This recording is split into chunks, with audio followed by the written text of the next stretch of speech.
1945년 8월 15일 우리 민족은 35년간의 일제 치하를 끝내고 영광스러운 반복을 맞이하게 됩니다.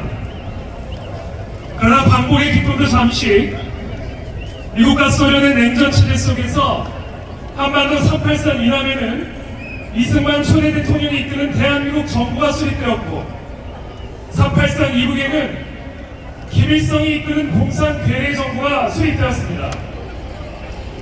이와 같은 남북 분단 상태 속에서 소련의 지원을 받은 김일성의 북한 공산군은 지금으로부터 정확히 73년 전 6월 25일 민족 해방과 민족 통일을 명분으로 불법 남침을 개시함으로써 6.25 전쟁이 발발됐습니다.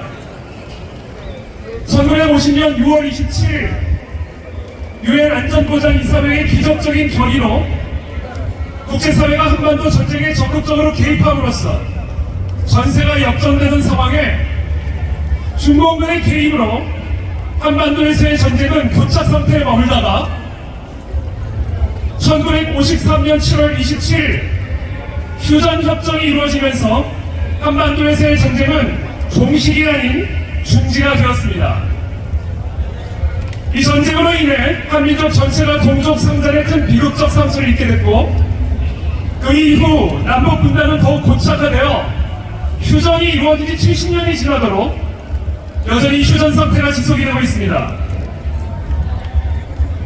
한반도의 주인이시오 역사의 주관자 되신 하나님께서 이 나라 이 민족에게 여전히 자유민주주의 체제를 기반으로 한 통일을 허락하지 않으시고 저 북녘 땅의 우리 동포들을 여전히 인류 최악의 독재자 김정은의 지배하에 두고 계시는 이유는 하나입니다.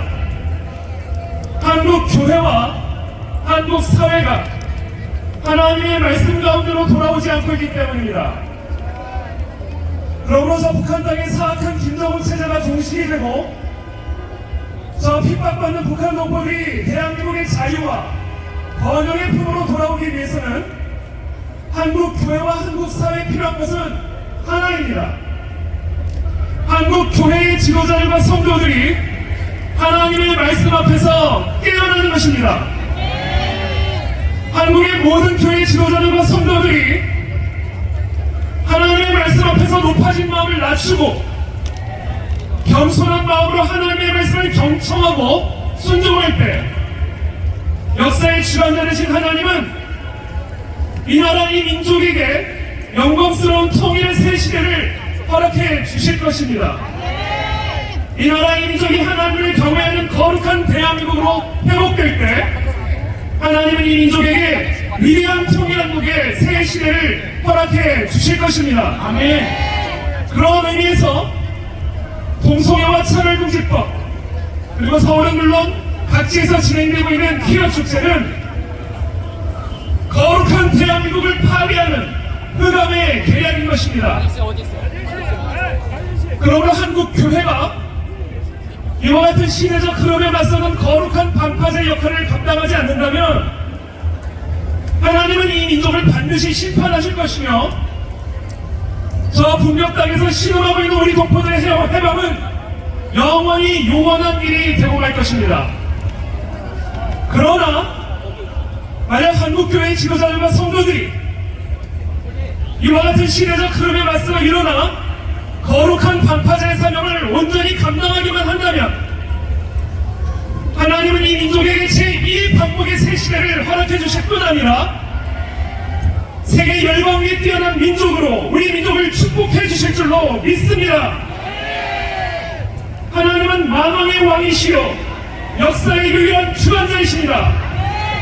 그러므로 한국교회와 성도 여러분 여호수아에게 명령하신 하나님의 말씀을 기억하십시오.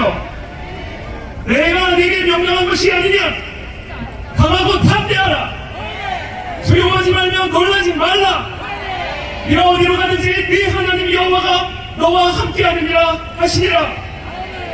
우리 모두가 이 민족의 거룩한 반파제의 사명을 끝까지 감당하는 여호수아의 군대로 일어나게 되기를 축복합니다. 이 땅의 동성애 열리고 섬은 무너지게 될지어다. 저